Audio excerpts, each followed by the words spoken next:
Olá para você que acompanha as redes sociais do portal AM1.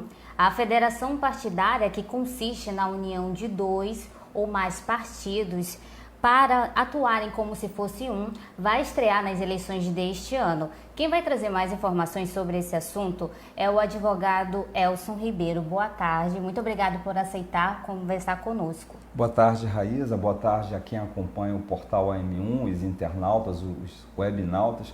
Temos uma satisfação estar com vocês. Muito obrigada. Eu queria que o senhor, antes de tudo, explicasse para quem está acompanhando a gente ao vivo no Facebook o que é federações partidárias. Olha, é uma experiência exitosa em alguns países do mundo, isso não foi uma invenção brasileira. Na verdade, se nós pegarmos os 30 países mais desenvolvidos do mundo, a gente vai ver, infelizmente, o Brasil não está no meio deles, pelo menos em termos de IDH, né? Nós vamos ver que nenhum desses países possui tantos partidos com representação no parlamento como o Brasil. Nós, no Brasil, temos 32 partidos políticos e temos cerca de 30 partidos no parlamento sendo representados. Isso, de certa forma, agride a chamada democracia representativa. E aí foram criadas algumas barreiras, que inclusive tiveram o nome de cláusula de barreira, para impedir essa proliferação partidária. Ano passado, uma das ideias que se teve foi criar a federação de partidos. O que é? Você já até começou a explicar. União de dois ou mais partidos, normalmente de cunho, que tem o mesmo cunho ideológico, para concorrer às eleições como se fosse um só partido. A partir daí, o resultado deles conta para o quociente eleitoral dessa federação, conta para que eles possam ter, posteriormente, tempo de televisão e o que eles adoram, todo mundo gosta, o fundo partidário. Então, se criou uma barreira e aí pequenos partidos, alguns partidos que são de aluguel, outros são até partidos ideológicos, não atingiriam essa barreira. Por exemplo, esse ano, cada partido vai ter que fazer 11 deputados federais, pelo menos em alguns estados. Uma das formas de tentar fazer isso é a junção de dois ou mais, eles atuam como um só partido. Em Portugal, essa ideia é exitosa, em alguns países europeus, essa ideia é exitosa, essa ideia de juntar partidos ideológicos para concorrer juntos às eleições. O senhor poderia explicar essa diferença, as principais diferenças entre coligações e federações? Olha só, o webnauta que nos acompanha, ele que votou em eleições passadas, era muito comum você ouvir assim, coligação, eu amo Manaus, PT, e tinha 10 partidos, né? E aí, acabava as eleições, esses partidos se desfaziam. Era uma coligação apenas eleitoreira, para eleger pessoas. Às vezes elas não tinham afinidade. Eu vou dar dois exemplos caricatos. O público quer... tem um canteiro. Vamos pegar o canteiro de João Batista.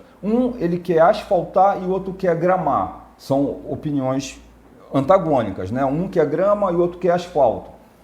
Pois bem, antes os partidos se coligavam, o partido da grama e o do asfalto se coligavam, elegiam um vereador, elegiam um deputado estadual, um deputado federal, e aquele deputado era eleito com a soma dos dois, o partido da grama e o partido do asfalto. Poxa, eu votei na grama e acabo levando para o parlamento alguém que quer o asfalto. Ou seja, era contraditório, incongruente com a ideia de representação. E aí se criou isso. Então, a coligação era feita, Raíza, apenas para aquela eleição.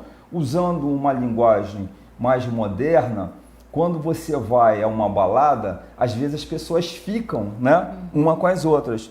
A coligação era uma espécie de ficada. Você ia, concorria às eleições, acabava o amor.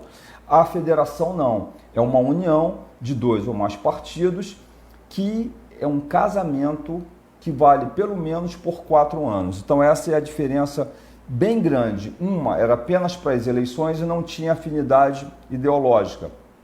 Agora, normalmente as federações que foram formadas para essa eleição, elas têm afinidade ideológica e elas durarão pelo menos 4 anos. O que significa dentro da federação?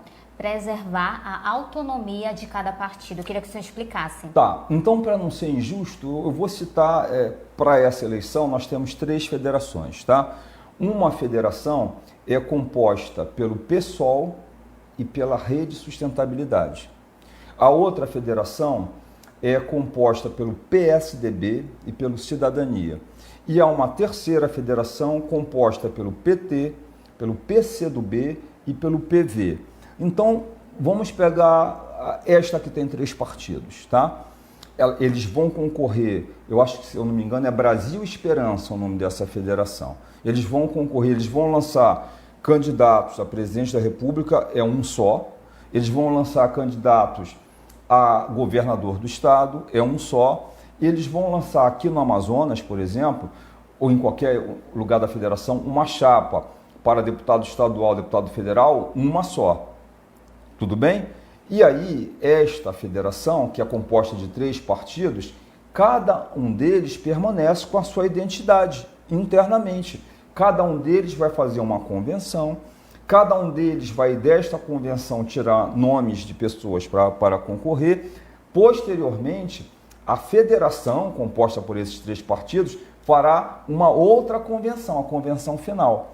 Ela vai pegar a opinião do PT, do PCdoB, do PV, vai sintetizar em apenas uma e é o que vai valer. O mesmo está valendo para PSDB e Cidadania, o mesmo está valendo para a Rede e PSOL. Cada partido desse vai ter a sua convenção, vai ter a sua ideia e, na hora de fazer a convenção final, a federação vai falar por todos os partidos que fazem parte da federação. Eu não sei se eu fui claro aí nessa explicação. Foi bastante claro. Muito obrigada pela sua participação aqui conosco nessa live. A gente vai ficando por aqui. Essa foi a fala do advogado Elcio Ribeiro, ele que explicou um pouco mais sobre a diferença entre coligações e federações, além de explicar também em detalhes o que é federações partidárias. Não se esqueça de curtir, comentar e compartilhar essa live. Siga a gente nas redes sociais, através do Instagram, Facebook e no YouTube. Eu vou ficando por aqui. Eu sou Raíza Lima para o portal AM1, informação com qualidade.